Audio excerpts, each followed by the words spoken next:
We've been talking a lot, I know, ooh, there I am, in my classes anyway, about craft processes and about different craft processes. So I guess most of my questions for you are really, I just want to know how you work, because I'm fascinated by it. When you first get a script, what do you do? So many things are running through my mind right now. I'm kind of emotional, to tell you the truth, but yeah. Because when I spent a lot of time in this theater, and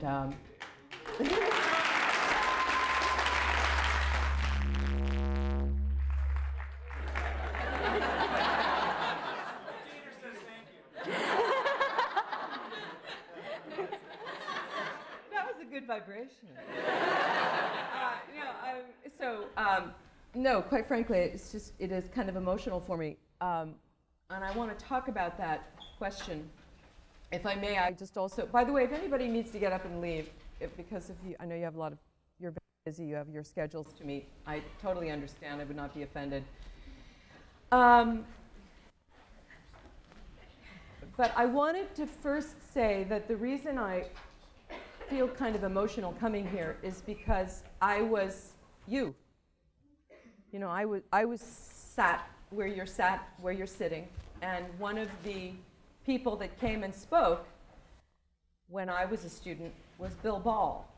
And Bill Ball was the creator, one of the creators of the American Conservatory Theater, which is downtown San Francisco, which I was sort of barely aware of when I was a student here because I was too busy to do anything else, and plus I couldn't afford to go to ACT to see a play. Although, maybe if I'd been more organized, I could have figured that out. I don't know, but you get kind of insular in your life when you're a student, and that's, at least I was, and that's okay. But Bill Ball came and spoke. And I remember, you guys probably don't know who this gentleman was, but he was one of those people that started a theater, like maybe some of you think about doing. Well, he did that. And he was a student at Carnegie Tech in Pittsburgh, which still has a great theater department. And he and a group of his friends got a theater going there, and then they came to San Francisco and created their theater, which is still, of course, going. But Bill was kind of crazy. But he was my hero, and he was really good to me. And when he came and spoke, I had my notepad with me, my journal. I started writing journals when I was here, and I was 20 when I came here from community college. And he talked a lot about, he was a very inspiring speaker, and he talked a lot about the creative process. So it's interesting you start with that question. And he talked about how at ACT they had a philosophy of creativity, which is that you always say yes to whatever anybody is suggesting. And that by always saying yes, you go through what are sometimes not the best ideas to get to the best idea. Mm-hmm. But unless you say yes to the not so good idea, you don't get to the good idea or the right choice or whatever that is. So he had a wonderful way of illustrating this point using working on a play as an example of you're working on a play and somebody says, well, what if I had a roll of toilet paper? Wait a minute, what if I had a roll of toilet paper and I was sort of flinging it around as I was doing this speech? Part of you is thinking, oh my God, a roll of toilet paper, that's a terrible idea. But it's that idea of having the roll of toilet paper, so then the guy's doing it with the roll of toilet paper, and then the actress who plays the maid comes in and picks it up and creates something with it that actually is beautiful and original and exactly right. Then they keep that idea, but they don't have the guy flinging it around during the speech. It's a sort of lame example. I'm sure you know what I'm talking about. So Bill very much believed in this idea of being positive, basically, and also working with what's there in front of you and working with the suggestions that you're being given. and trying to turn off that part of your brain that is intellectualizing.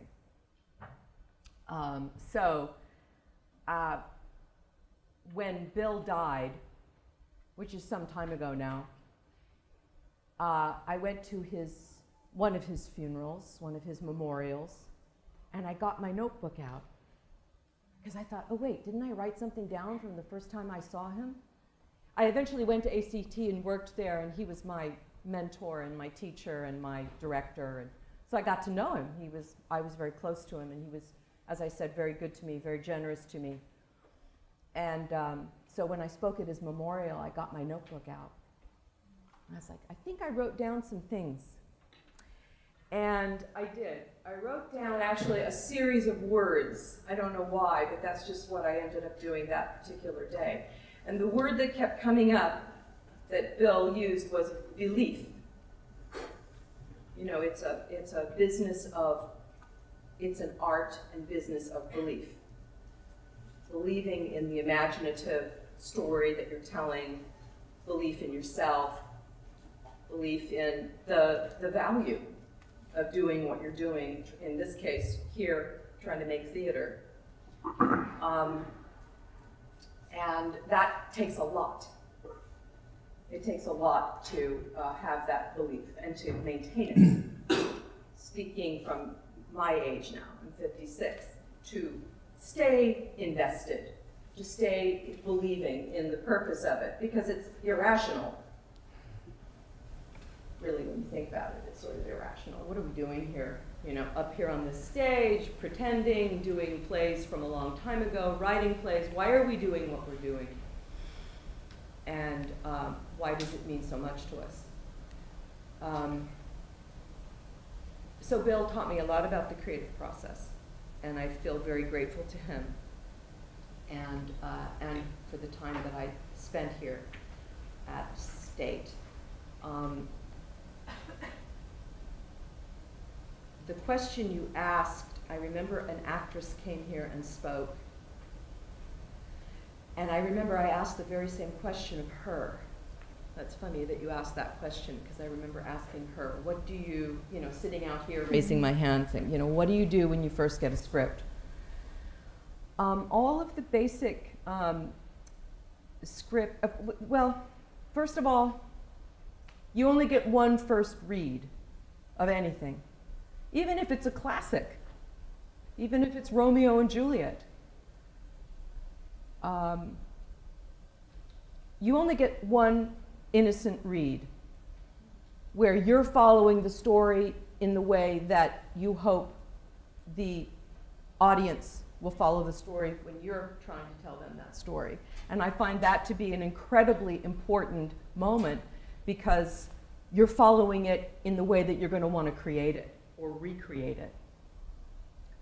So, especially as I've worked professionally, I've understood more and more how important it is that first experience is, where you're moved mostly, because that's really what we're trying to get people to do, is to be moved. Then you can teach people something, then you can educate, enlighten, broaden people's perspective, but how you get there is in their gut. So that first initial moment where your heart pounds, or you can't, you have a lecture to attend at State, but you'd really rather be sitting in the library or in the coffee shop because you're in the middle of something and you love it so much that you sort of worry that if you put it down, what are all of those characters going to be doing during the time that you're all doing something else? I'm in the middle of a book right now, and that's really how I feel. I'm a little bit worried about all of those characters and what's going to happen. I haven't yet finished it. It's a great book. What's the book? It's called The Goldfinch. It won the Pulitzer Prize. Anybody read it? It's great. Okay, yeah, I mean, I'm insane. It's a huge book. It's worth it.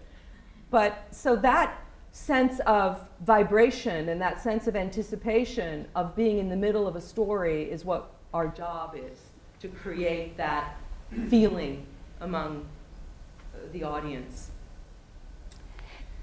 You speak about belief, and I think that's a really interesting word. Have there been times where you feel like you didn't believe, either in something that you were working on, or actually lose faith in the craft itself? Or, you know, I suppose working the business aspect of it could also make you lose faith at some times.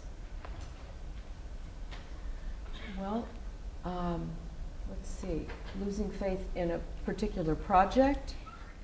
Or in your approach to that project. I think that as artists, we all get to that point where we are doubting something, doubting the way we're approaching something. Oh yes. What do you do when that happens?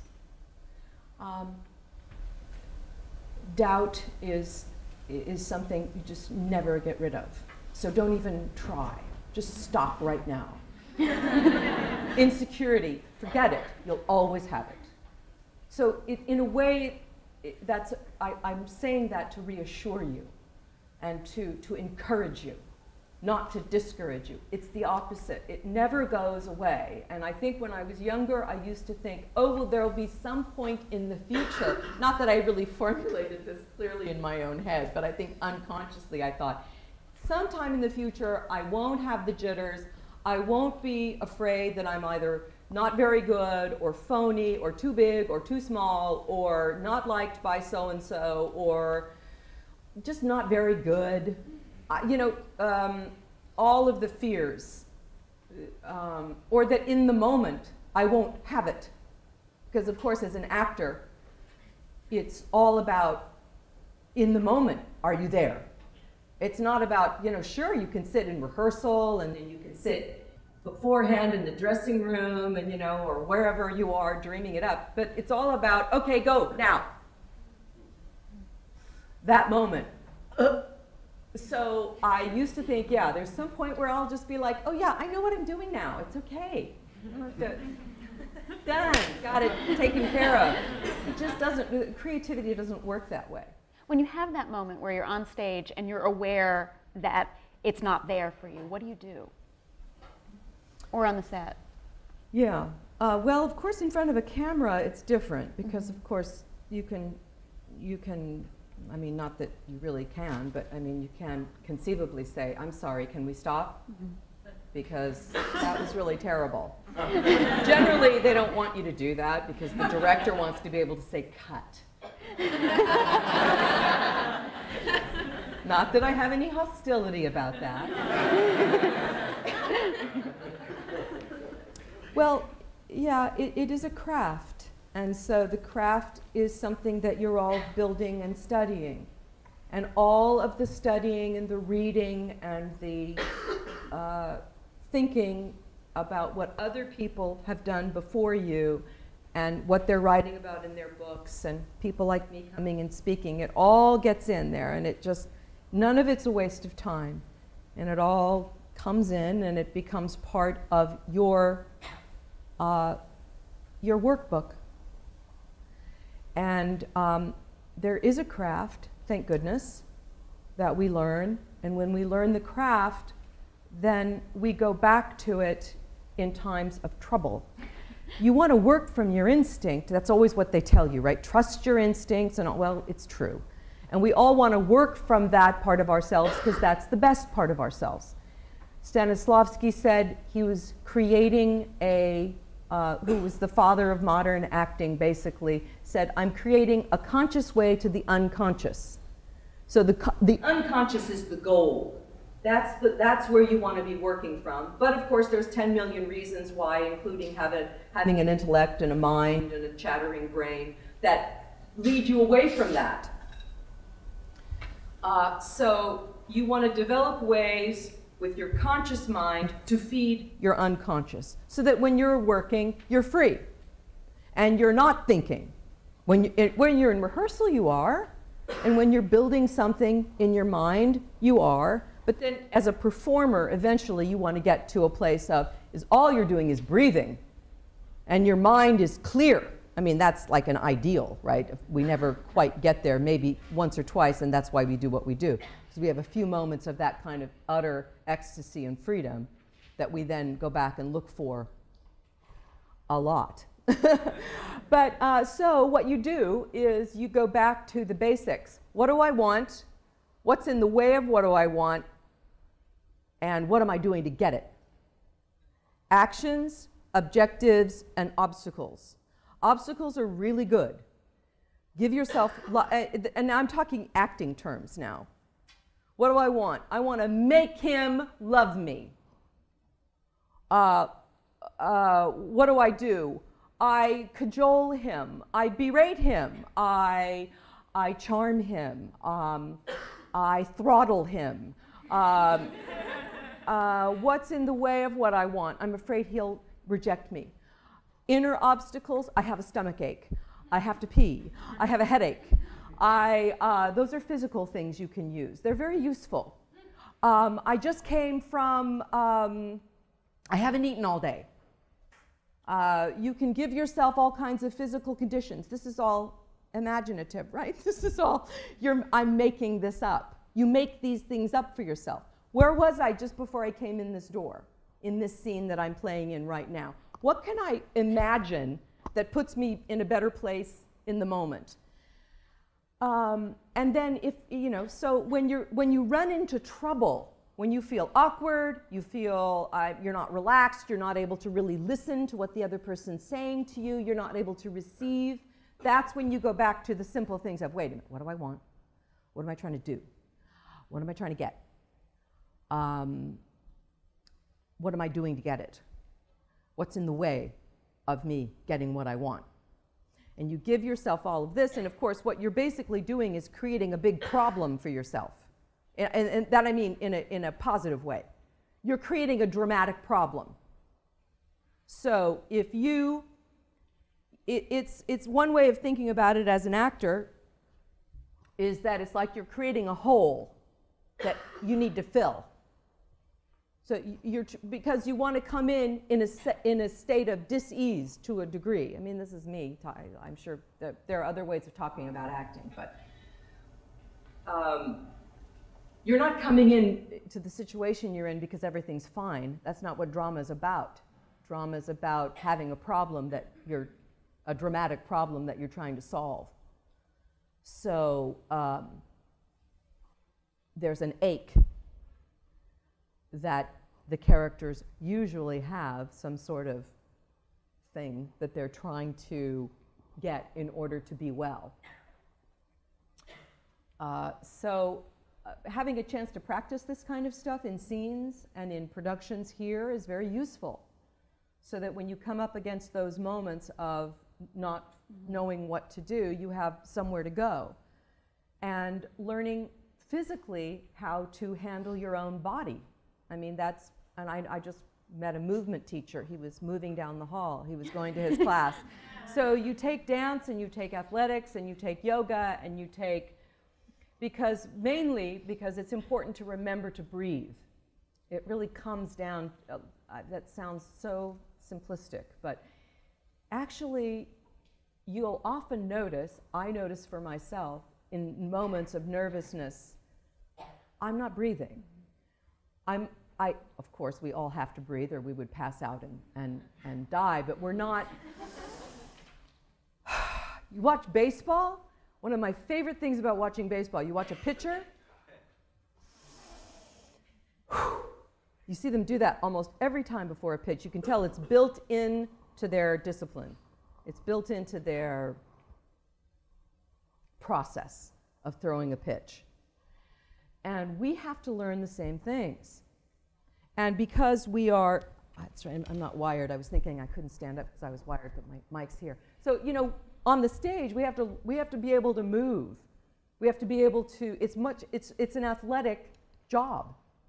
And we have to be comfortable on our feet, and we have to be able to make sound, although now we're all mic'd, and if you work in the theater, you might be mic'd.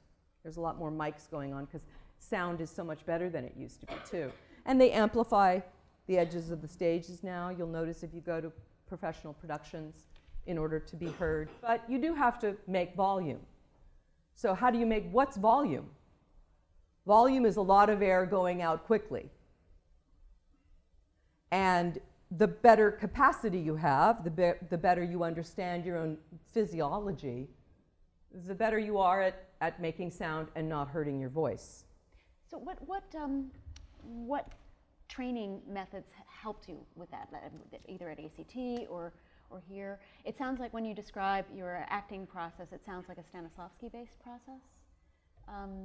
But in terms of movement training or vocal training, was there anything that really spoke to you during your training?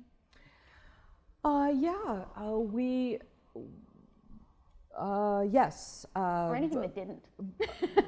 Voice classes are basically, there's a lot of loosening up of the body, which I think is important. It's important to understand your own, your own physiology, how the lungs work, where the muscles are that you need, and all of that stuff, to break it down and to,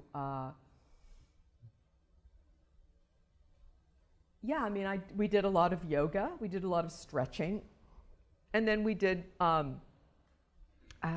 exercises with poetry and with speeches and making sound and using different kinds of voices and using different kinds of rhythms, because that way you're not only always speaking in your own rhythm, but you can do different characters, you can pitch your voice in different ways. I benefited enormously. I very much needed, I was at community college first, and I was lucky because there was a theater department there that had a theater very much like this theater, with a couple of great guys who ran it. And then coming here, I was able to practice. And that's why it's good. That's why it's so important that you have a good education, because it gives you a chance to practice in an environment that is safe. And because I had gone to a play in San Diego at the Old Globe Theater. I was taken by my English teacher in junior high, and I saw a Shakespeare play and I just loved it. And that's how I got interested in doing theater. And I really hadn't been to very many plays. I hadn't even been to very many plays when I started working.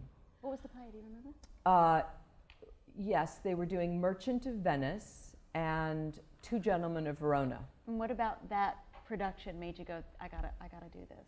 There was something about Shakespeare that I loved, and I still love. I just did a Shakespeare play this summer, and if anything, I was more excited than I ever had been. It was ridiculous. It was ridiculous. I was like a little kid, except I'm me, and so it was so strange, but I just couldn't, I was so excited. I learned so much. We had a great scholar. It was at the New York Shakespeare Festival, Shakespeare in the Park, that they do in New York City every summer. They do free Shakespeare. You were a goneril? Yes, yeah. We did King Lear, and we had a scholar from Columbia who came in and worked with us on the text. I mean, it was so exciting to have this guy. Usually, you know, you're thumbing through all the various editions saying, what am I saying here exactly? What do I mean when I'm talking about the cat and the thing and the, you know, the metaphors? And he was right there. He's a very down-to-earth guy, a New Yorker, and he would, you know, he would say, well, what you're really saying here is if you don't do what I say, you can fuck off. Oh, I get it. Yeah, so they were doing Shakespeare in San Diego, and I didn't understand everything they said, but I knew what they meant. And I liked the sweat, and I liked the immediacy of it, and they were right there in front of me. And it was all happening right in front of me. I don't know, my response to it was very unintellectual. It was just, oh, my heart is pounding. I want to be a part of this in some way.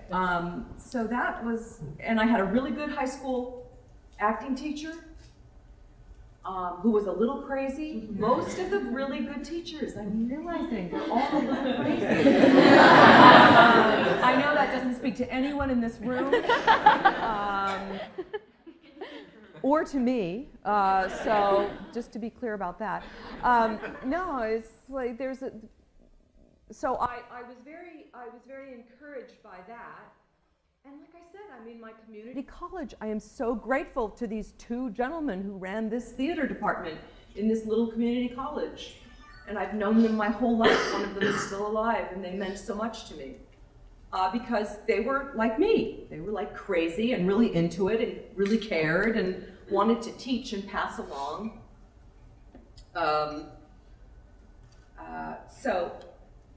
Was your first love Shakespeare then? If that was the production that made you go, oh, I have to do this, was Was classical material your first love?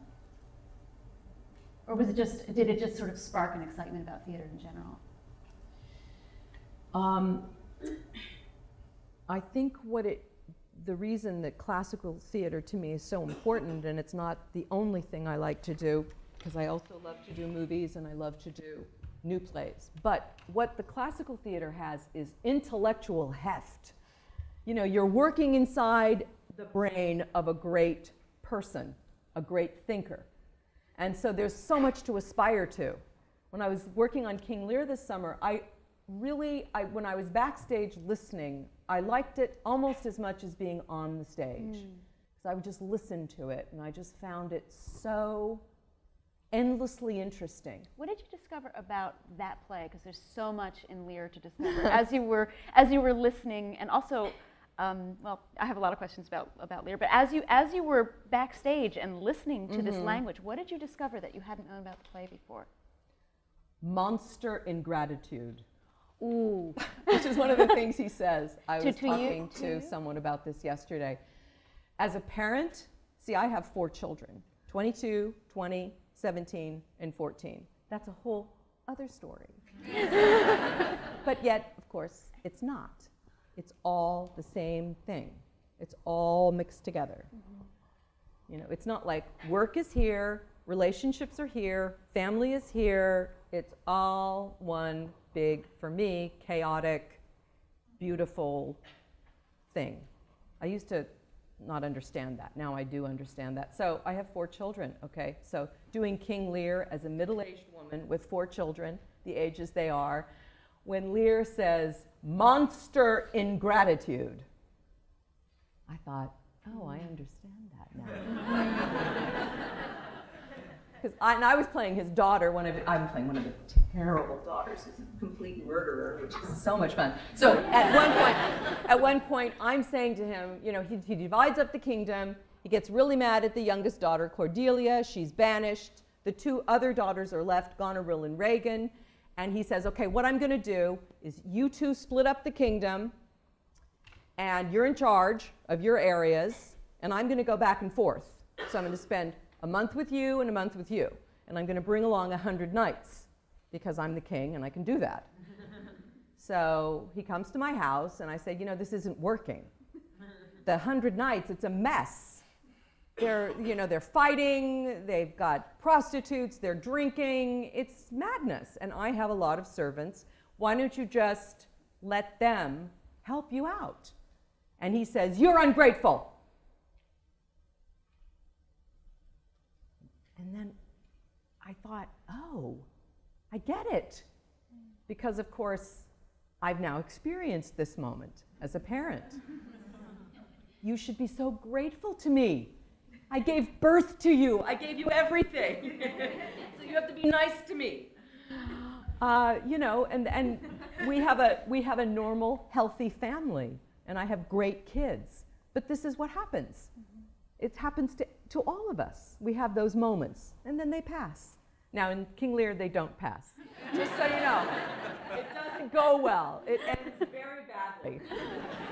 But that's not my life. But so just the richness of the language, and how did Shakespeare understand that so deeply, and all of the poetry in it.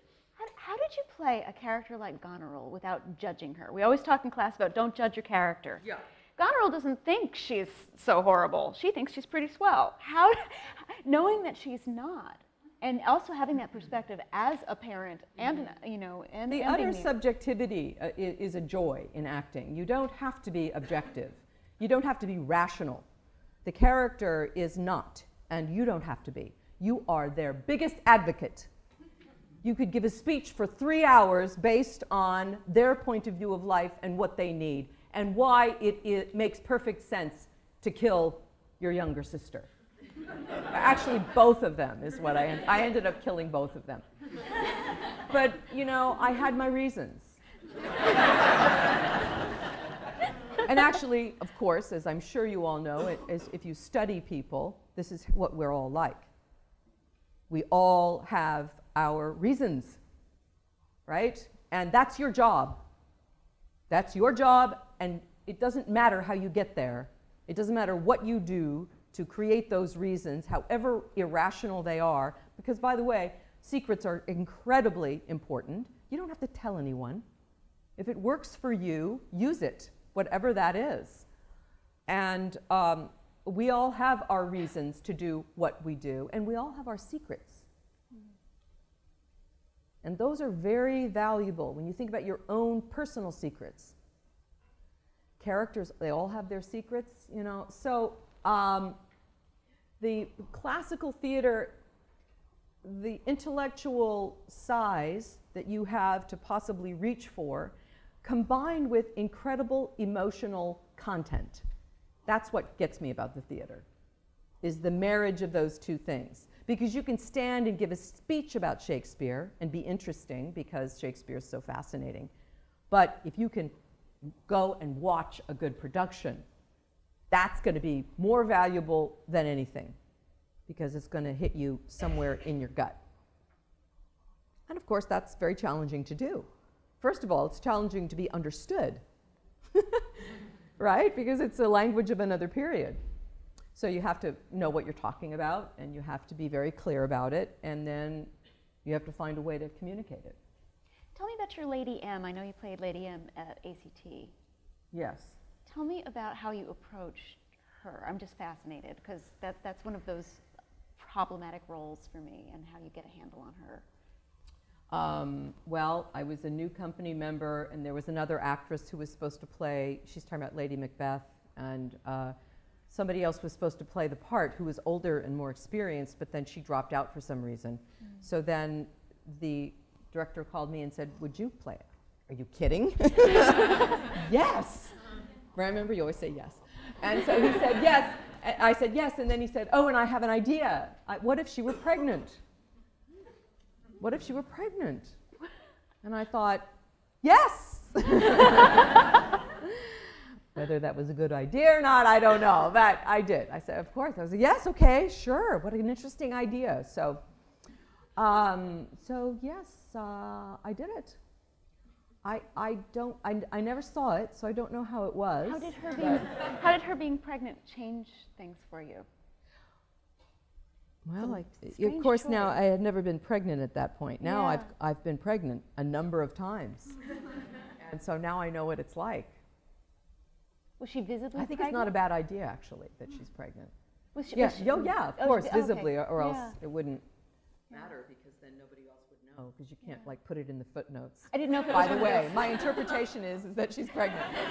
Yeah, no, I had a belly, and it was, yes, it was, I think the production had certain challenges.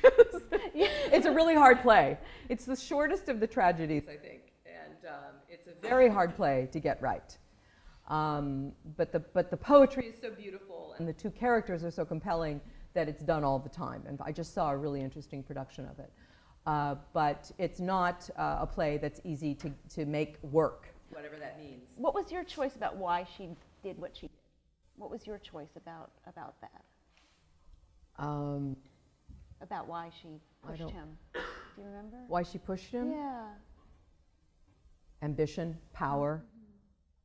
I mean, I don't. That's too broad, because quite frankly, I don't remember. But I'm sure I had my reasons. But certainly in the play, it's about power and greed and lust and wanting to be queen. Yeah. And she gets what she wants, but it doesn't go well. So once again, it's sort of a sad ending, just so you know, if you don't know the play. But actually, you know, not knowing these plays was incredibly valuable to me. I was very naive, and I want to get that across, just because I don't know, you guys are maybe more sophisticated. I was a very unsophisticated theater person. It didn't matter, because I just loved doing it, and I loved studying, and I worked really hard. And so that's why I want to encourage you to do it, and to be disciplined. I think in the creative world, whatever that is, and of course most things are creative, whether it's science or whatever, but discipline is so important. And you can have your own form. It's not like discipline means getting up at 7 a.m. every day, and that means you're a disciplined person. But having some rigor with yourself is important, because we're all fragile, and we're all lazy, and we're all gardenias. We are. We're human beings, and it's not easy. And you have your insecurities, and you have your doubts, and you have your problems, because we all have them. And you have your family stuff to deal with, which sometimes can be really hard and discouraging. We were talking about this before we came in, about maybe not all parents are encouraging of people who want to be in the arts. And you just must do it anyway. And you can say it nicely. You can say it nicely, but you must say it. Thank you. I know you love me, and I know you have what's best for me in mind in your heart. And I understand that. But that's very discouraging when you say to me, don't do what I love. So I'm sorry, I'm going to do it. I'm going to do what I love, and I'm going to pursue it, because I'm not sure where it's taking me. But that's the path. Okay? That's the path. Even if you're not quite sure where you're going, if you're studying and working on something you love, you're doing the right thing. Just keep doing that. And do whatever you have to do that. And I know a lot of you probably work, and it's hard. And you have families probably. So I know it's a lot, but it's worth it. And right now, unfortunately, in our culture, we don't have a lot of reflection around us in the government funding and in university funding of the importance of the arts and the importance of art in our lives. But it is important. It's essential. And for those of us who want to make art, that's very lofty sounding. So I don't want to sound lofty. It's show business, believe me. We could talk about show business. I've been in show business for a while now. So it's not all about lofty artistic ideals. But inside of you, there's always that flame of the ideal and the dream. And once it got lit in me, it's the same thing. And it's not to say that I haven't had a lot of ups and downs, because I have. We all do. But it's still the same, sitting down, for the first reading of something. It's the same. I look around and I think, is this my job? This is my job? That's crazy. I love this so much. And it's the camaraderie and the mutual vulnerability that we all have. That's part of what we do, why we're here, is because we work so closely together so quickly. It's crazy, the intimacy that we have with each other. Sometimes it goes beyond that, but we won't discuss that. And I don't know anything about that. No, but those are some of the things I really did want to talk about and to be encouraging. Can we take questions now? Sure, of course. I know you might be frightened now that I'm throwing that at you, but if anybody has any questions, you can ask me about anything, any project. If you've seen a movie that I did that you liked or whatever, go in the way in the back. Yes. Was there ever a time when you worried when the fire was out? Yes. Yes, the question is, did I ever worry that the fire was out?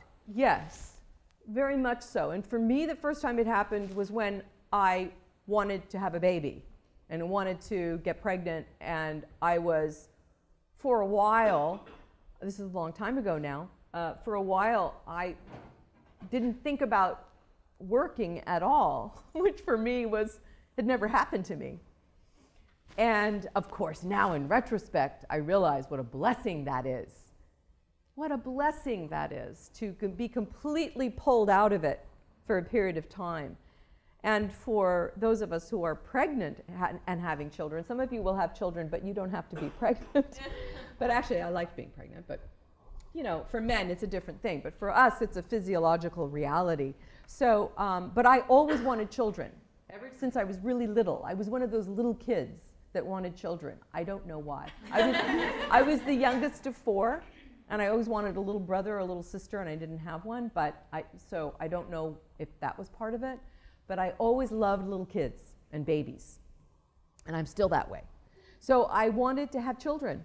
So I always knew I would. I just kind of didn't know when it would happen for me in the right way with the right person, so that when it did happen, I was in my early 30s, And I stopped, of course, because you stop and you're taking care of a child. So it was incredibly gratifying. I mean, I still, that's a huge part of my life is my children. But I did kind of get away from it, that hunger. And then I thought, oh my God, it's gone. I don't want to do something. I'm not thinking about the next thing. I'm not preoccupied with the role, whatever it is. And then I realized, oh, I see, it comes back. It's like a cycle. So then I stopped worrying. So then I had 3 more. Crazy, again. But, So yes, that does happen. And and maybe for some people, they end up going in another direction.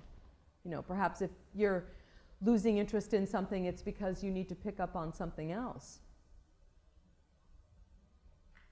Yes? With respect to your acting career and the profession of acting, what is the biggest difference between live theater and making a film?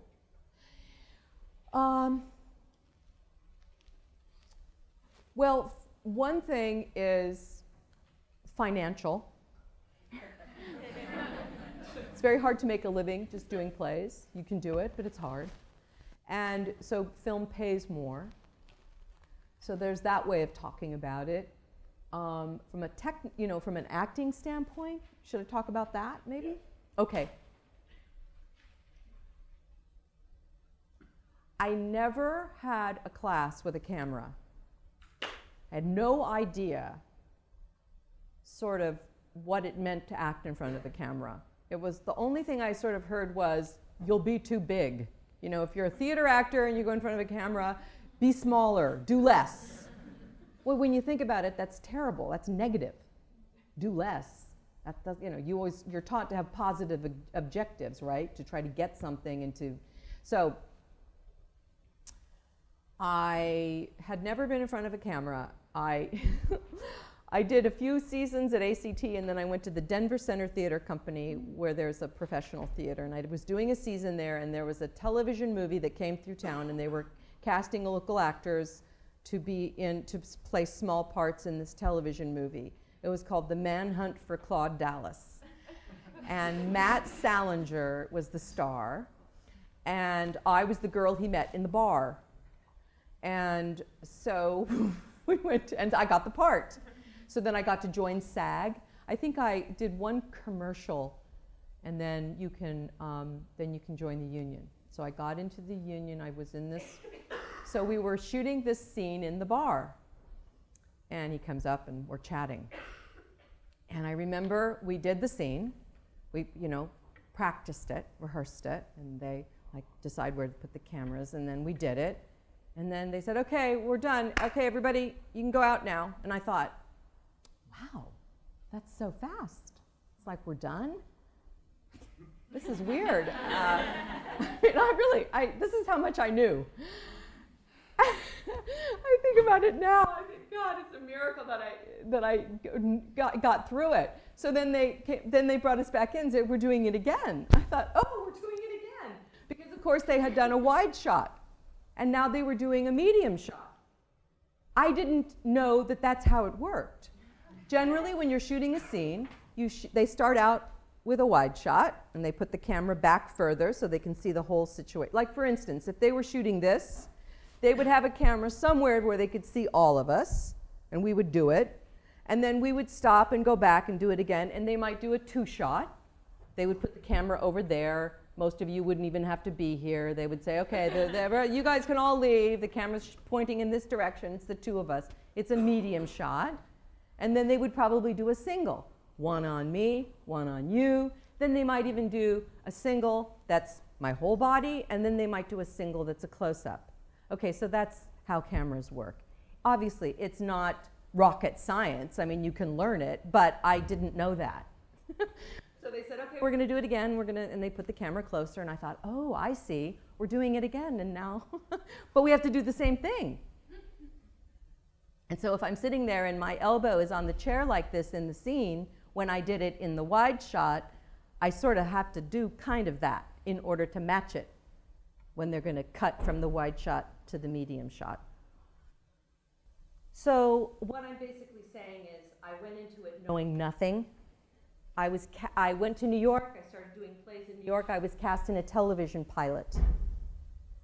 And I was the lead. I was the girl. I was supposed to be sexy and funny and smart and charming and all of these things. And meanwhile, I was just petrified because I was so inexperienced. And the guy that was the lead was the executive producer and a very veteran. And I remember they said to me, "Could you sit into the shot?" And I thought, I don't know what that means. And I'm an idiot. And I'm a jerk. And here I am playing this part. I don't even know what that means. And I didn't want to say that. I didn't want to say, "I'm really sorry, but what does that mean? Can you explain that to me?" So I didn't say that. And what did I do? Oh yeah, so I'm sitting down, and they said, "Please, could you sit into it?" So I remember, I think I just sort of sat forward. And they, of course, what I remember is it being they were all laughing at me, like, "Oh, what a fool she is. She doesn't know what she's doing." Of course, they probably weren't thinking that at all, but they said, "No, that means that you get up, and the camera's on the chair. So the camera's pointing at the empty chair, and then as the scene begins, you sit into it." That's all that means. But I see it's like etched in my memory of like stupid things I have done. But okay, so these are the basics. It takes, I could probably teach you in one class the basics of the technical part of film. There's a mark. There's a mark right there on the stage, right? There's a little piece of tape. So if I was doing this scene and the camera was back there, I would stand, and I'm doing most of my speech from here. They would fix the focus at this point, right? So the gentleman working the camera and doing the focus, we would practice together, and then he would fix the focus so I was in focus if I was standing here. So if I'm doing the scene the second and the third time, and I come to here, I'm not hitting the mark, right? So I have to learn how to hit the mark. Okay, you have to learn how to do that. Again, is this rocket science? No. In fact, you can use these things called sandbags that are always around sets. I always use them, and I put them right there, like on the mark, so that when you come to the mark, you can hit it with your toe, and you don't have to look down. If you watch Spencer Tracy, he was a great actor, and you see him, and you can watch it almost every movie he's in. He'll always come up to the spot, and you'll see him kind of put his hands in his pockets. He looks at his mark.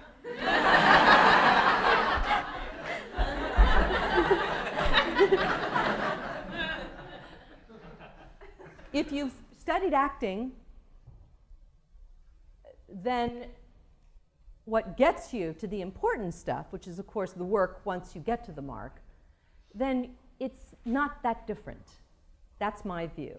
If you've learned how to act and you've learned the basics, whether you're in a play or in front of a camera, it's very similar. With a play, you're doing it 8 times a week, depending on how long, or here maybe 6 or 7 times. But if you start working professionally, you do it 8 times a week. That's the job. Whether you're in a good mood, a bad mood, whether you're on your period, whether you've gained 10 pounds, whether you haven't slept all night, whether you are, got drunk the night before, whether or not your mother has died, whatever. You're producing this play, and this performance goes through you. And that's very demanding, to be good at it. To be good at it that many times a week, that's craft. Okay, so you go from A to B, you go through the whole story each time. In a film, you do a day or 2 on a scene. So if you have to describe the time that your father died in the car accident when you were in the car, if you're doing a play, you do that 8 times a week, and you go through the story, and perhaps it's a very emotional moment. If you're doing it in a film, you have to do that scene, but that might be on day 35 of the schedule, or on day 20, or whatever day it is. So you don't do it every day. One day you're just doing the scene where you run up and down the aisle and you don't, it's not hard emotionally. But for a film, then maybe you're doing that scene for a couple of days. So you have to find the stimuli, whatever that is, inside of yourself for that many times. So that's one of the big differences, just from a practical standpoint. But in terms of what is it that gets you there, you know, how do you school yourself? What do you use to put you in the moment where you can say, it broke my heart when my dad slammed into the side of the car, or whatever it is that you have to say, that it's you saying it and you are the one that experienced it and you are the one that went through it and it's affecting you in a specific way. So often in film you never get to rehearse, or maybe you get to rehearse, sometimes you get to rehearse. Some of the films I've done we have rehearsed, but sometimes you don't get to rehearse. So what's rehearsal for? You know, rehearsal is to go through and find things that work for you or don't work for you, or that are effective or not effective in terms of getting across what you're trying to get across. Okay, so I'll stop talking. Yes. Yes. What's your favorite experience working on film? What's my favorite experience working on a film? That's hard, because each one it's like picking a favorite child. Even if you had one, you wouldn't know it because you wouldn't let yourself. You know, every time I work, it's so different. And also you continue to change as a human being, and what you're going through in your personal life is so different. So often when I think back on projects that I did, I think more about, oh yeah, that was the time I just moved and I'd just broken up with so-and-so and I was, you know, kind of a wreck, and I did that project and I met this person, and you know, you remember all of the things around it. I was lucky because I made a couple of films that were unsuccessful first. And the reason I value that now is because when you talk about process, you know, you learn to love the process. In fact, if anything, you begin to fall in love with the process, and then the rest of it is like, whether something is successful or not. But because I was in a couple of unsuccessful films, I didn't know what it was like for there to be another chapter. Because it's this funny thing as an actor, you go, you make something, you give your performance, and then you go off and you're doing other things. Meanwhile, they're cutting the film, they're cutting your performance up, they're putting this take with that take, they're fashioning it, and they're fashioning the movie. You're going on with your life, and then sometime, maybe a year later, the movie comes out. So in a couple of cases, one was a very small, like, family comedy movie, and then the next one was a big production that took months to shoot, that was expensive, and a period film, and it was a big flop. So, of course, like the cliche is, you learn so much from the things that don't go as well, and it's true. But it wasn't devastating to me, because I was just excited to be working. Are you kidding? I got this job, I was paid, I was in Europe. It's like, who cares? But by the way, I had never been to Europe the first time that I was given a job there, and I was supposed to be playing like a French aristocrat. I had never been out of the country. I'd been to Mexico and Canada. So it's like, once again, I hope nobody kind of catches on to the fact that I have no idea what I'm doing here. Yeah, so then I did a film that was successful, that like got a lot of attention and critical acclaim, Academy Award nominations and all that stuff, and it was like, oh, now I see, well, this is really exciting, you know, this is great. So then the next time you do a film that's a flop, you know what it feels like. It's like, oh, I see, there's no future here. Oh, I see what, and before, like, it didn't occur to me. But then I had a successful experience, so then I know what it's like when you've done something you pour your heart and soul into and nobody cares. They don't care, and they tell you it's not very good. That happens a lot. So, you know, I really, that is my honest answer. I mean, I met my husband when I did a film called Bugsy, so that means a lot to me. And we made that film 23 years ago. It's a really good movie. I saw it recently, and my husband's great in the film, and there's a bunch of amazing performances. Ben Kingsley played Meyer Lansky. He was great. So, you know, the personal experiences that come from it are, you know, obviously that changed the course of my life, but each one has its own learning, and you're always different and always changing. And my craft, that's one thing that's true, is the craft always changes and what you do to get you where you want to go. Yes, go ahead. Go ahead. You. Yeah. So what's your secret to auditions, and do you have a funny story for one of those? Secret. Just the process. Yes. My only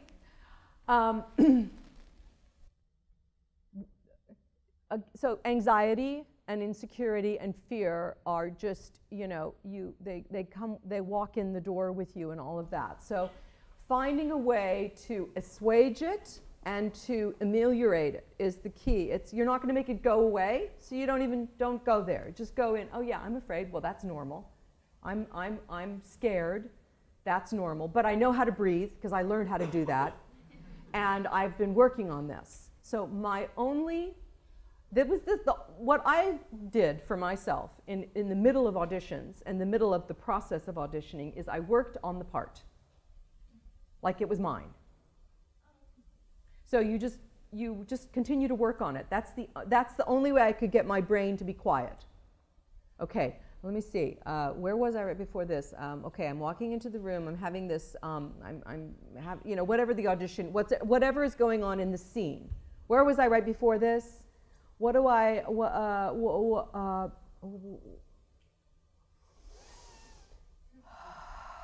yeah. What do I? You know, all of the basics of acting. You prepare for that. And then, I mean, the other thing is the aftermath. So it's not only working up to it and doing it, but then afterwards, what do you do? You're usually waiting. And then when you're waiting, then if you don't get it, you want to know why. And there's never a good reason. It's because they didn't like you. It's because you have brown hair and your father, who is cast already, has dark hair and you don't look the same. You're not the right, you know, your coloring isn't right. Or you know, you're tall and they're short, or something very mundane. But I know that there was a lot of, oh, you're trying to do a good job, and so you want to know, how could I have been better? That's probably one of those questions you don't ever really get a good answer for. But preparing, and there's a lot of books about it. Read all the books, and do it as much as you can, and go up for everything. And practice auditioning, because basically you're dealing with a lot of rejection in our business. Even once you get a job, sometimes you experience a lot of rejection. So yeah, I would encourage that, just to work very hard at it. I'm sorry, I don't know if that's a very good answer, but yes, in the back? Hi. Hi. First of all, good morning, and thank you for taking the time to answer questions. Pleasure. My question, what are your thoughts or opinions on the representation or misrepresentation of different ethnicities in the film industry? I think that right now, especially in film, everything, and it's in theater too, everything is exploding. And everything is changing because everybody has a camera and everybody has a screen. And the good news is, is that if you want to change the way people are represented and you want to make stories that speak to this issue, then you can do it. Now, I don't mean to sound simplistic about that, but quite frankly, in my view, it's all becoming one screen. And it will all be one screen very quickly. The delivery systems and how we watch things will change. I went to AMC on Van Ness last night and watched Gone Girl on a massive screen. Those screens will continue to exist, as well as your iPhone or your watch. I guess the watches are the newest ones, where it's right there on your... Have you heard about those? You know, where it's right there on your wrist. And I guess they're going to start implanting things in our eyes. And but the content, there's more access now than there ever has been. So I take that, yes, movies are changing, and there's a certain dinosaur that's dying in the way that movies are made and financed. And there's a certain sadness there in terms of large pictures and large stories that aren't just cartoon comic book hero stories, but Dr. Zhivago or Reds, if I may, or other films of great size and scope that have incredible human stories to them. It's true. Right now, that's a really tough, that doesn't happen very much. And the in-between size films don't happen very much. But write your script. Make your story. What do you want to write about? What do you and whatever it takes to get yourself to do it. And being a student is a great idea, because being a student gives you a chance to avail yourself of as much information as you can get, and you learn that you're always a student. When you're a student, you think, I'm just a student now, and pretty soon I won't be a student anymore, which in a certain way is true, but in another way it's not true, because the learning just keeps happening, and the feeling of not knowing enough, it also just keeps happening.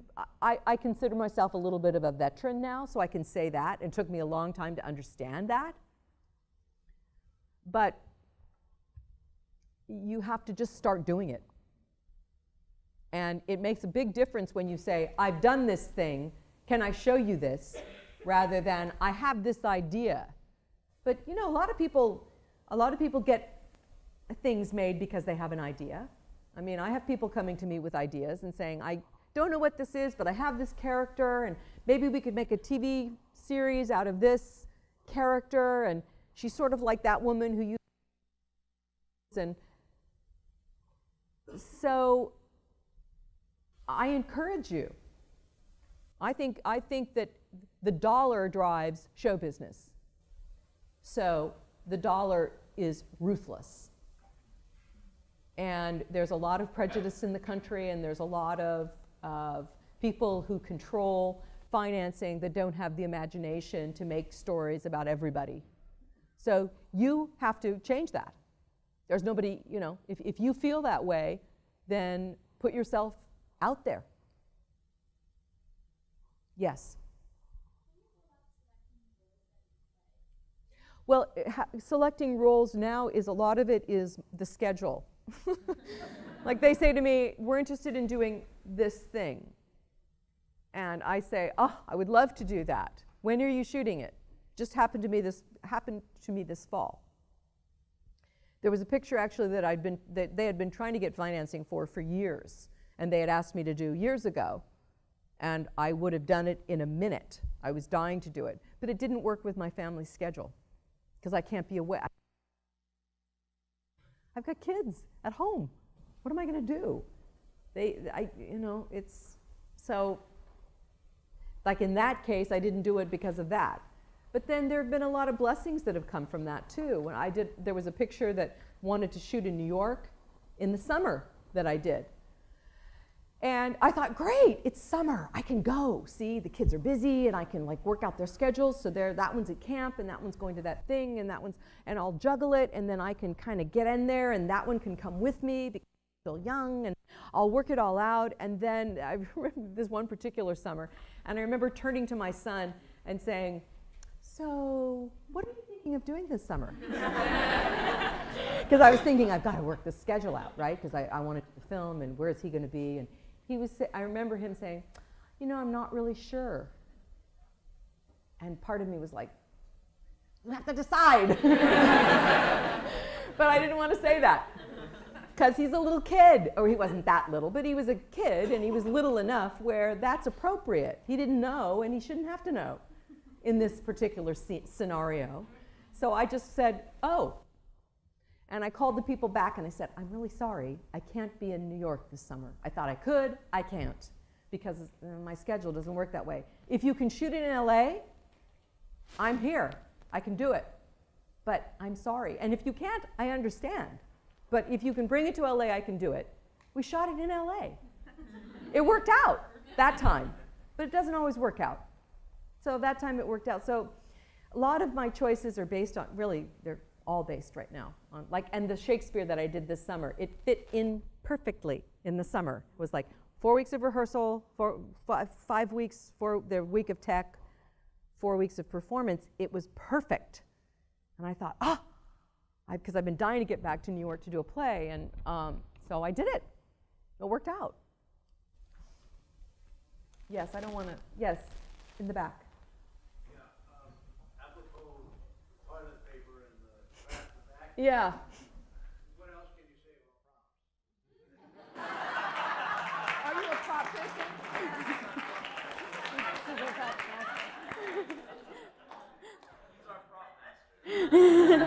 They are the most important thing.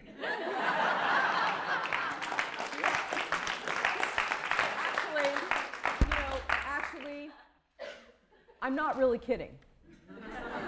I did props on a show here. You know, you have to do your prop, you have to do lighting and props, and I did a show I did props here. But actually, I'm not kidding.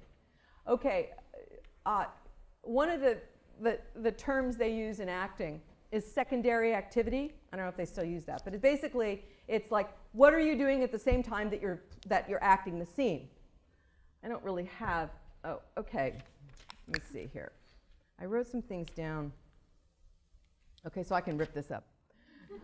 So if I have an activity that I'm doing while I'm talking to you, sometimes it helps me.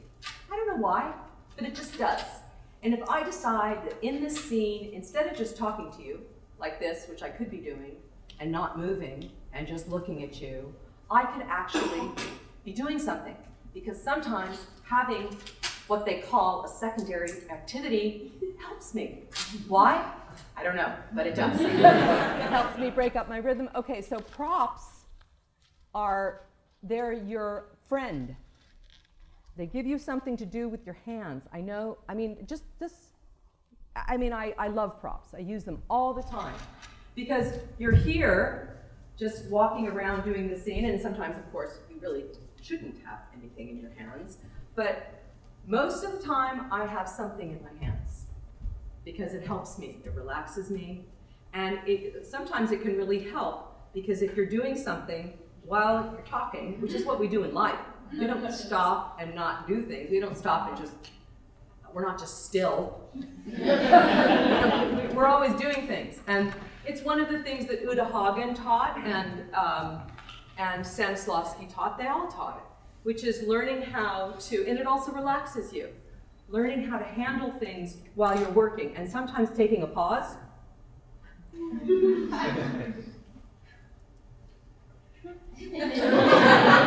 Can be very arresting. It can draw attention. So, all I can say is this summer when I was doing King Lear, I walked up to the friendly prop man and said, "Do I have something in my hand? Could I have like a stick or because we're supposed to be in the Bronze Age or wherever we were, so it's not like I could have my lipstick." Yeah, I mean we were, I'm laughing just because this often happens in Shakespeare that you're working in a time that isn't necessarily totally specific. But this was, there were no props on the stage. There was no scenery. It was a bare stage. But you have a ring. I had rings. I had bracelets. I had a necklace. So I found the things to use. And I think it's really important to do those jobs. You know, it's part of your, if you're a theater major, you have to do all those things. I think it's really important. My son is a theater major at Northwestern. And he was kind of complaining to me a little bit, sorry, Ben, about doing these other jobs because he wants to study acting. And I try to restrain myself. I try to not say it too vehemently, but I was like, that's so important that you do those jobs. It's so important that you're on every side of the process because then you really understand it. And it teaches you humility, which is the important thing, the most important quality that an actor can have. You also have your ego, you have your ambition, you have your narcissism, you have all of that, but you have to have humility because it takes to be a good performer and a useful performer, to be on the stage and say, okay, look at me, look at what I'm doing, whether it's on film or in the theater, you want to have humility. Yes? So after you shot a film, you said it takes about a year or so, when you watch the film, is it ever like look totally different than what you expected, and what's that like? Can you hear the question? Okay. Watching yourself, I have a very mixed experience watching myself. I'm very critical of myself. I think most of us are. And I know some people who never watch what they do. Of course, in the theater, you never get the chance. So, and in fact, that was valuable to me because I did so many plays and I acted so much before I ever was in front of a camera. I didn't do a movie till I was almost 30. So I was a pretty fully formed adult by the time I got into it. And I was just, you know, you can pretend you look any way you want in the theater because you don't ever have to look and you don't have to see your face. Seeing your face, it's like hearing your voice for the first time. I mean, you guys are probably much more experienced at that because there's so much more technology now. But hearing your own voice, you know, that feeling of, what? Is that how I sound? And it's the same thing, except magnify it a bazillion times when you see your own image.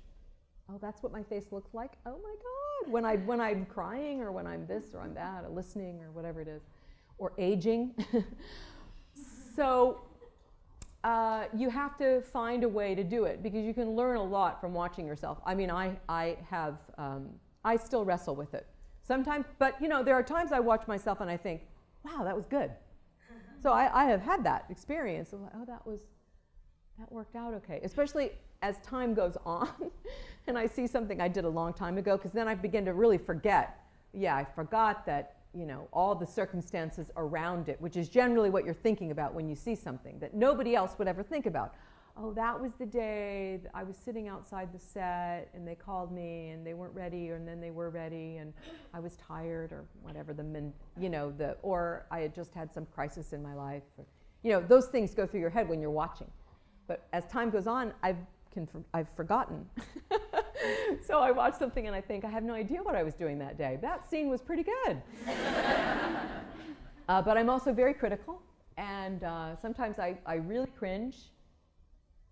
And I started doing that right away when I started doing films, and so I try to school myself because I remember watching myself and thinking,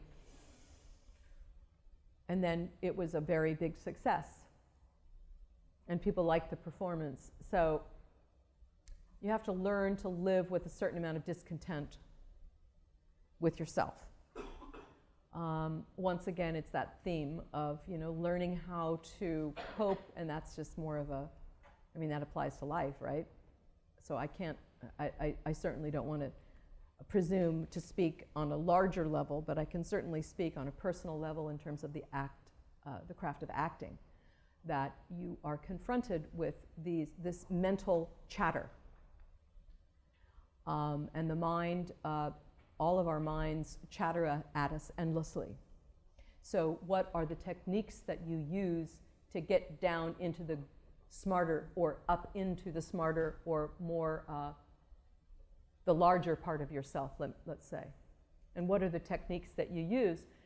We took yoga at ACT, for instance. That's where I took my first yoga class.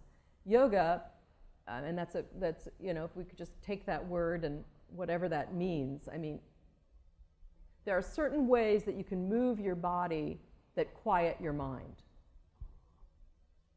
So whatever you call that, if you can learn techniques to just use your physical body to get to the wiser part of yourself.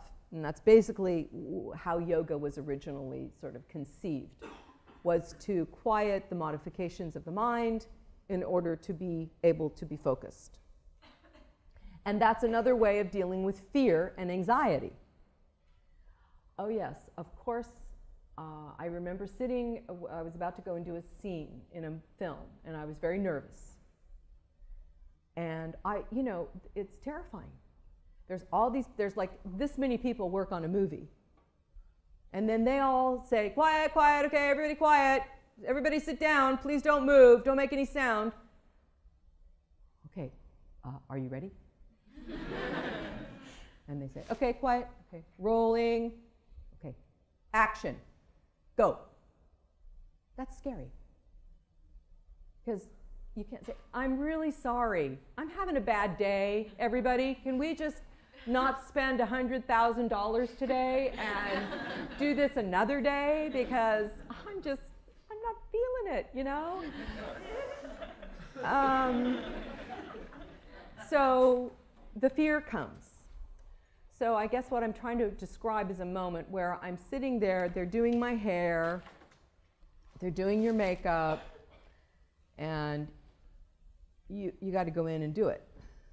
And so what I can remember this one moment, what I said to myself was, I'm afraid. I'm really scared. I'm really scared right now. I'm nervous. I don't know if that makes any sense. Rather than saying, oh my God, I'm so nervous. What am I going to do? How am I going to do it? How am I going to, well, you begin to work with that part of yourself. And you begin to school that part of yourself. And you begin to know it. That's why practicing, being in school, getting an education is so good. Because you have a chance to confront that part of yourself that never goes away. But you get to know, oh, I see, this is what happens to me. I have to go in the bathroom and throw up, or I have to. And then you learn the techniques that say, no, I know what I'm doing. I rehearsed. I have my partners. I have that friend of mine who's on the stage with me, that I am going to do everything I can for that person. I want to be there for them. I can listen. I can put my focus on you. Usually in acting, you're acting with somebody else. So you just put all of your attention on that person, and you watch them, and you listen. And listening is one of the most important parts of what we do. We think a lot about what we're doing when we're talking, but a lot of acting, and a lot of film acting, and a lot of stage acting is listening. Can you really listen? I had to really learn. I remember when I went to my first class at ACT, and we were doing scenes, and we did 5-minute scenes, and I remember, and I just saw my scene partner. He was doing a magic show in LA. I just saw him. We did our first scene together, and they raked me over the coals. They said, oh, you're just acting away, aren't you? Did you look in his eye once? Did you really take in what he was doing and let it affect you? No, you did not.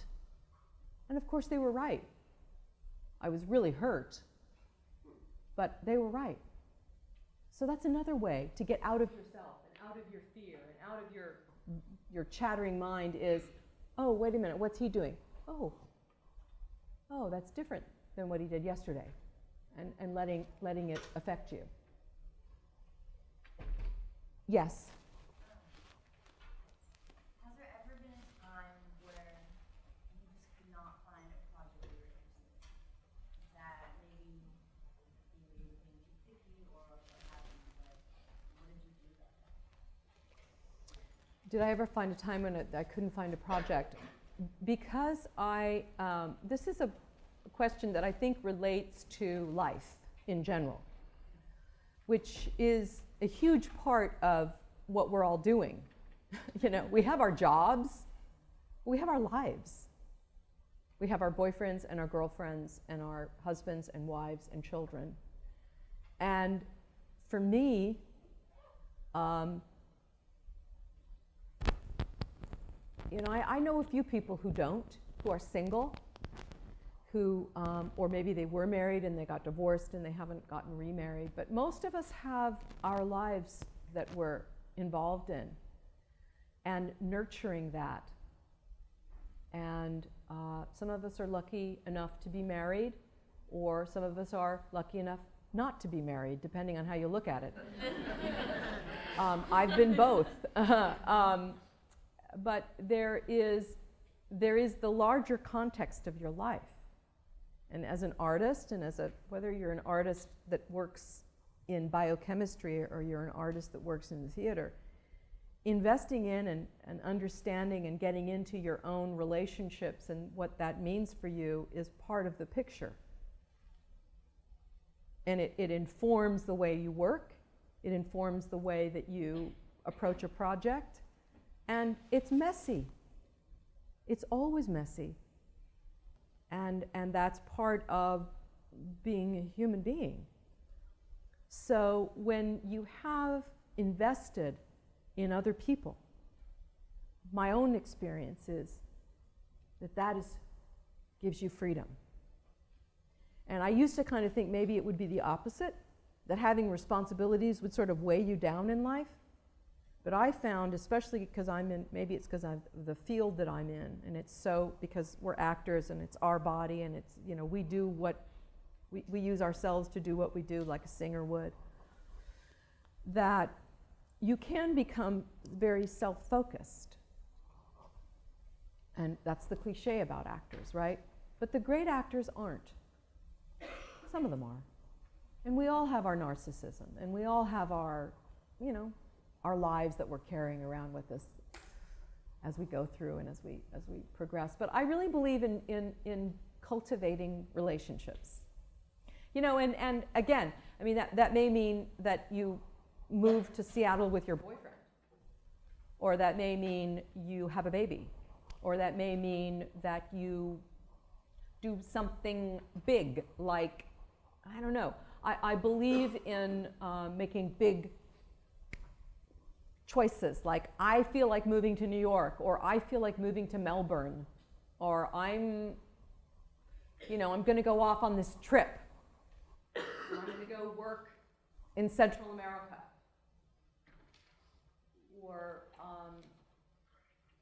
my dad's friend offered me a job in Montana for the summer. I'm speaking around your question, but there are always times when you're not finding yourself in the position that you want to be in professionally. It happens over and over. And so you begin, I know there was a guy at ACT named Ed Hastings who was one of the people who formed ACT, and he used to talk a lot about a pyramid of human beings, that you begin to develop a circle of friends.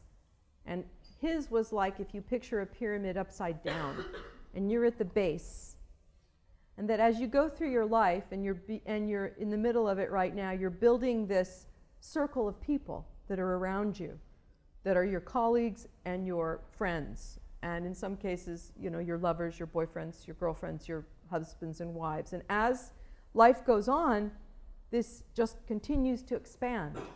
And you have this field of people that you're a part of, that you know. And some people you sort of lose touch with, and other people you stay in touch with. And now with social media, you can so easily stay in touch with people. That's also part of it, is cultivating this group of people who help you and you help them.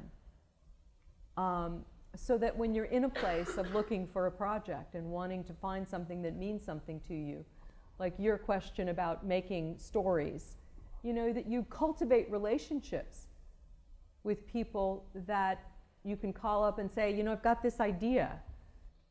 Can you work on this with me? Would you work with me? Dan Sullivan is on the wall out there. Dan Sullivan is a director, a theater director. And he was here before I was here. And he is one of the most prolific stage directors in New York City. He was here. He went to New York. He ran the Seattle Repertory Theater for many years, and now he's in New York. He directed King Lear this summer. So Dan is someone who I, over the years, got to know. I didn't know him when I first started out, but I've gotten to sort of know him. And I asked him to do a play many years ago that I wanted to do. So that's another way of talking about it, is relationships. You're not in a void. You know, you're not a person just disconnected. You're connected to all of these people, to your teachers. Stay in touch with people. Stay in touch with the friends, and you will. There will be some people you'll stay in touch with. Yes. I'm curious to know, in the movie The Kids Are All Right, Yeah. you had your daughter, Joni, was a parallel of your character, and then the character Blazer, your son, was a parallel of your wife's character, and I forget her name, Julianne Moore's character.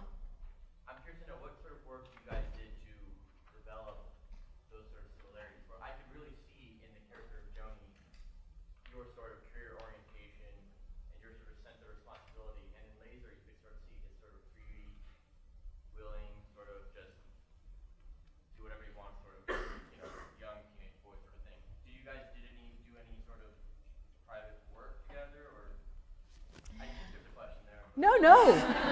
That's it's an excellent observation. Thank you. By the way, Lisa Cholodenko went to San Francisco State. She wrote, co-wrote, and directed that movie.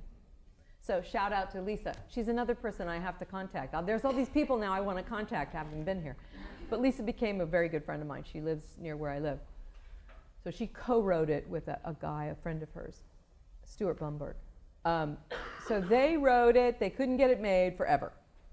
For a number of years. They tried to get it made. They couldn't get it made. They brought it to me. We still couldn't get it made. And so then eventually we got the money together. And so before we were shooting, there was a section that we worked on a little bit. What I'm speaking to is rehearsal, because we basically, I think we rehearsed one day or 2 days. Except that before, when we were preparing the movie, Lisa and I worked a little bit together on that. There's a scene in a restaurant where I sort of have a rant. That's what we were working on. Like, what would I rant about? And so I was I was improvising and we were talking some. So that is incredibly useful as an actor, even though we weren't, quote, rehearsing. For me, we were sort of rehearsing. So we did that, and then we eventually made the movie. That was actually the movie that was going to shoot in New York, that they eventually shot in LA. Because Lisa lives in LA, she grew up in LA, she wrote it for LA. So for her, it was like she was happy to do it in LA. Anyway, for tax reasons, California has been a harder place to work. That's why so many things are being shot everywhere else, because of tax breaks that producers get on budgets. So we didn't really rehearse barely at all. We had a couple of days. I knew Julianne, I had met her socially. I didn't know her. It's just so crazy, isn't it? I know.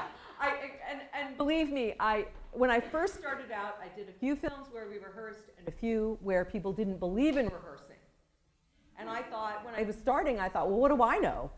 I'm not experienced, so I'm just going to go with what people are doing. You know, you're Robert De Niro. You say you don't want to rehearse? Okay. You know what you're doing. But, I definitely believe in it. And it's not because you're practicing what you're going to do. Okay, and that's what people don't understand about it. And some movie directors don't understand about it, because maybe they didn't start in theater. They think, wait a minute, if they do it, then I don't have the camera rolling. What's the point? But the reason you do it is as an actor, you get a chance to kind of work with it. You work with the lines. You work with the other people. You get to know each other. You tell each other stories. You become a company. You become a family. And some people do that. Some really good movie directors don't do that at all. And you know what? They're excellent. And the camera is so paramount and tells so much of the story that it doesn't matter. So in that case, what you're talking about is good writing. Yeah. That's what you're really talking about, is good writing. So that's what came to me. So I can't take credit for that. And Lisa and Stuart worked on it for years. And then right before we were going to shoot The Kids Are All Right, some of the money fell apart. And after we made the film, and it was well received, and I was at a film festival in France, I think that was when I was in Deauville. And Deauville has a film festival that's all American films. This guy, I actually met the guy, he's old now, but he started this film festival, I think back in the 60s, because he just loves American movies. So this guy, this Frenchman, takes me aside, this other gentleman, and he said, I want you to know that, and he was very modest, but he said, I want you to know, first of all, I gave, a lot of independent films now are financed by selling off foreign rights, as you guys probably know. So I go to Spain and I say, okay, when we release this movie, you can handle it in Spain. If you'll give me $500,000 or $25,000 or whatever it is on the deal, then I can make my movie, and that when, we don't know what it's going to be like yet, but when we eventually release it, you have the rights to Spain. And so this is a way that a lot of independent films are financed now. Now obviously, if you have a great film that's a big success and you've already sold the rights, you have already sold the rights. So there's the downside. But the upside is, in some ways, that's the only way you can get the movie made. So this gentleman came up to me and said, I originally gave you guys some money to make this film, but I was the one who came in at the end. When we were about to do the film and it was falling apart, apparently this guy, Philippe, his name's on the film, Philippe, they went to Philippe and they said, Philippe, can you give us some more money? And he did. So he was really proud of that. And he just modestly told me that. And then I found out just a few months later, he passed away. And he was very ill at the time that he spoke to me. I couldn't see it. And he looked fine, you know, but he was actually very ill. And so he passed away a few months later, but I always remember that moment. It was so sweet. And it meant so much to me. So that film was made, you know, they scraped together the money, you know, it's the old story that a lot of independent films have. And we shot it in I think we shot it in 25 days. That's crazy. And I wouldn't have known that before because I didn't understand how days worked, but that basically means, like, on a movie. That means we shot it, you know, in about 5 weeks. So no, we didn't rehearse, we just did it. I know, it's like crazy, right? I don't understand how it all works either. I think about, you know, that. Yes? Two more. Okay, yes. I know a lot of people in here are also interested in directing, and I was wondering if you could talk about what you want from a director and what you don't want from a director. One thing I learned going from theater to movies, and I was really surprised because I think theater directors are much more verbose. We're all more verbose in the theater because that's what it's all about. It's all about the spoken word. And so that's why I fell in love with plays, was because I liked listening to people's voices. I still love the sound of voices. I listen to the radio. I live in LA, I drive around all the time. I listen to the radio incessantly. I just find it, I like that. So, theater directors talk a lot. This is my concept, this is my idea, you know, and that's good.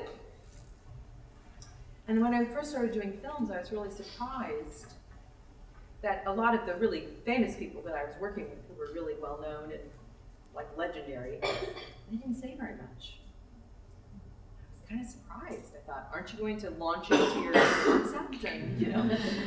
And actually that's true of theater directors too. It just depends on the personality. Being incredibly articulate about what you're, you know, doing and stuff doesn't necessarily make you good. It's the work itself and whatever it is that people, that gets people there. So one of the things that I've noticed in the great directors that I've worked with is they love, most of them, not all of them, most of them love actors, and they're great audiences. They just make you feel so loved. And they make you feel like you're funny and smart, and they make you feel confident, even when you're not. Not that they can always do that, but they certainly enjoy watching, and they enjoy the process. Dan Sullivan, who I just mentioned, who's on the wall out there, I'm gonna send him an email after I leave. Dan's very quiet. Dan doesn't say very much. In fact, the first time I worked for him, I was traumatized because he isn't somebody who gives a lot of praise. You know, we want praise, that's what we want. We want to be told that we're doing a good job, damn it, that's why we do what we do. No, that's really sick. But, no, but you know, there's a part of you that wants to hear, you know, that worked better today. Or just that, I saw that moment, I saw how you changed that. That was good. You know, you want to hear this. So Dan is very, he is very economical in what he says. And the first time I worked for him, I was kind of scared because I thought, is it any good? And does he like it? I was a little bit in that. But now, in retrospect, I think a lot of people that I know that are more that way. And now, when I just worked with him, I'm not as, maybe because I'm older, I don't know, but I don't expect that as much from people. If they don't say anything, it's like, it doesn't surprise me. The most important thing for actors and directors is that I think as an actor, it's your responsibility to bring something in. It's not their job to tell you how to do it. That's your job. You have to figure out how to do it. And a director usually isn't interested in how. It's just, that's the moment where you know you have to break down. Okay? Okay, moving on. That's what happens. I was in a play in New York that went on for a year, and it was a big success, and I had to burst into tears. And you know, it's in the script. She bursts into tears. It's like your nightmare as an actor. You read that and you think, oh my God, you know. So I remember I was doing this play, and we were in previews. I think it was previews. Oh my God, was it a preview? Was it a rehearsal? I want to say it was a rehearsal, but it may have been a preview. And you know, there's the moment where, I don't want to do it right now because it would be so fake, but you know how many times have you actually burst into tears in your life? Usually there's a slow well up, you know, right? You begin to feel emotional and you start, but every once in a while there's like, I don't know, an explosion. So I was supposed to do this. So one performance, I remember I had nothing. And I didn't pretend. You know, I just sort of was like I am right now. And I was supposed to be sobbing. And I didn't know what to do. And by this time I'm in New York, I'm like a professional actress, right? So I remember the director afterwards saying, Annette, you know, when you say that you're sobbing and everything, you weren't doing it. You weren't doing anything. And I said, I know, I couldn't, I didn't know what to do. So I guess you just have to fake it. Yeah. So that happens. And especially when you're doing a play, because you do it so many times. But the whole thing about having something to bring in, I know at ACT they taught us in the very first acting classes we had, go where you want. You're working on something, get up, go. You have an impulse, you know, like I'd like to be over here, kind of holding on to the curtain. You know, and part of you is like, should I ask the director? Do you mind if I, just do it? And the director then can say, oh, you know, that doesn't quite work. When you go over and do the thing with the curtain, first of all, you're out of the light. And secondly, it just looks funny. It doesn't quite work. But you try it, right? So I very much believe in that, is coming in with having, you know, trying stuff. Just get up and, now eventually, the director, especially in certain circumstances, has to stage the play. And I remember I worked on a play in Los Angeles at the Taper, which is a thrust. So in a thrust, of course, you know, over here you're going to turn your back. Part of it, you're turning your back to the audience, and it has to be staged. I mean, all plays do, but. And so this guy was not staging it. We were all, and I was just going wherever I wanted to go, and we were doing the cherry orchard, and you know, I didn't stop. I just said, now I'm over here, and I'm going to go over here, and I was just. And I remember at one point one of the actors saying, "You've got to stage the play," to the director. He was right. I should have said it sooner, but I didn't want to say anything. Now I would. But I didn't say it then, because I didn't want to be bossy. But now I have less trouble being bossy. I've learned. So we need to stop. I think so, but before we do, just is there one piece of advice that was given to you as a young actor that made a difference to you that you could share with them just before we wrap up? Oh my God. I know, I'm sure you got a lot. If you didn't. Okay, I got one. Okay. Okay, but this isn't just about acting. This is about all of these professions, whether you're directing or, you know, whatever you're doing, because I'm sure there are people in here from all kinds of different disciplines, or there might be a few. When I was in my second year of training at ACT, I was asked to do a job at the Ashland Shakespeare, you know, the Oregon Shakespeare Festival, which to me was like the ultimate. That was my dream, was to work at the Oregon Shakespeare Festival. And I was asked to do a part there. And I wanted to quit my training and go. And I went in to see Bill Ball. And Bill, see, it comes full circle. Because Bill was here in his trench coat giving a talk when I was a student 35 years ago. So Bill, I go in to see Bill Ball. Part of me wants him to know that I've been offered the job. No question, so there's that. But I was going to quit.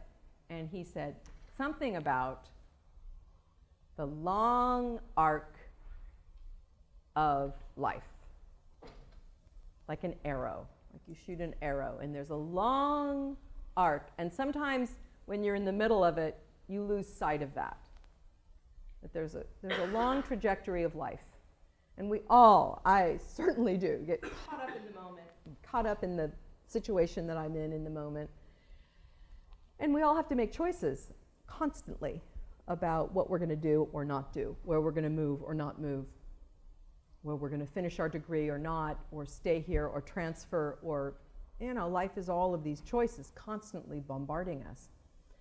And so somehow I found comfort in this idea that there's a long arc. So don't get too worried about whatever moment that you're in. It'll pass, whether it is good or not so good. Actually, even the great successes, if you're in the middle of something that's going really well, it will end.